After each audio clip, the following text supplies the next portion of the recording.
Right now, images of terror in the 21st century, attacks on the World Trade Center, European trains and subways, suicide bombings. They have left deep emotional scars on children related to the victims. Now some of them are trying to come together to heal at a one-of-a-kind camp. Mary Snow visited that camp. She's joining us now live. Mary, this is an important story for people who want to understand the victims of these kinds of attacks.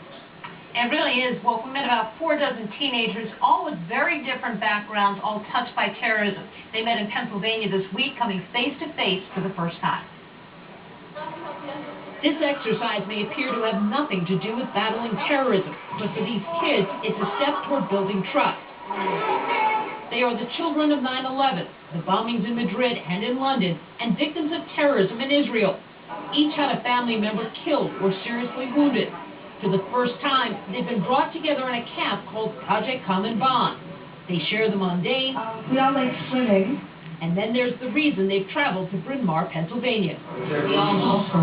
I guess that needs to get out of the list. Everyone lost someone.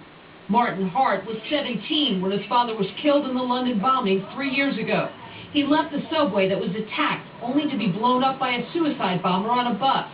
If it's in a normal situation, it's hard, but terrorism, it just tears a family apart. But you've just got to stay strong. Staying strong means addressing their anger. Carolyn Estion's father was killed in the World Trade Center. Where do you get off, just deciding one day to drive a plane into a building and killing all these people? And I was like, yes, I was angry with them. I was angry at my dad for going to work. I was angry at people for not stopping it. What do you do with that? I talk about it. It's a bond Evitar Alouche didn't expect to find in the United States. A terrorist shot his parents inside a toy store in Israel, killing his father and injuring his mother, who escaped with his little brother. Since I was really young, like the age of 6 when my father died, I thought that terrorism is only in Israel. Well, at times they are just kids.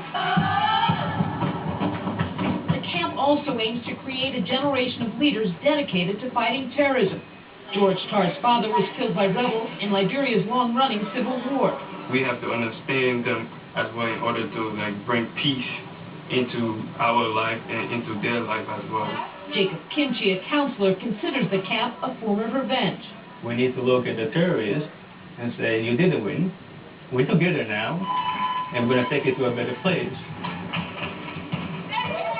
Tuesday's Children, a group dedicated to 9/11 families, organized the project. Organizers say the goal is to create ambassadors of goodwill. Walt?